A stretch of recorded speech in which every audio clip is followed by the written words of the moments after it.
বুনু বুনু কি করছিস?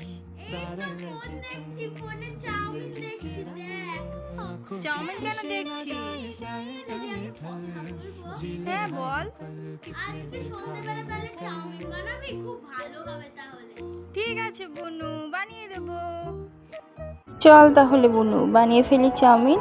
রান্নাঘরে চলে এসে চাউমিনটাকে আমি ফার্স্ট সেদ্ধ করে নিয়েছি।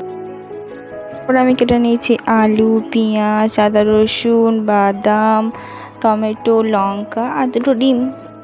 এখানে আমি দুটো ডিমকে ফাটিয়েও নিয়েছি। এখানে আমি আলু, পেঁয়াজ, লঙ্কা, টমেটোর, আদা রসুন সবগুলোকে ভালো করে মিক্স করে ভেজে তারপর আমি এখানে ফাটানো ডিমটা দিয়ে ভালো করে ভাজতে শুরু করলাম। ভাজা হয়ে যাওয়ার পর চাউমিনটা এখানে দিতে হবে।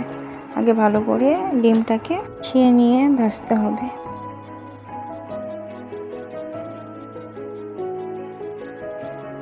এখানে আমি সেদ্ধ করা চাউমিনগুলোকে দিয়ে দিচ্ছি সবটা। তারপর ভালো করে নেড়ে চেড়ে নিলেই কমপ্লিট হয়ে গেছে আমার বানানো চাউমিন।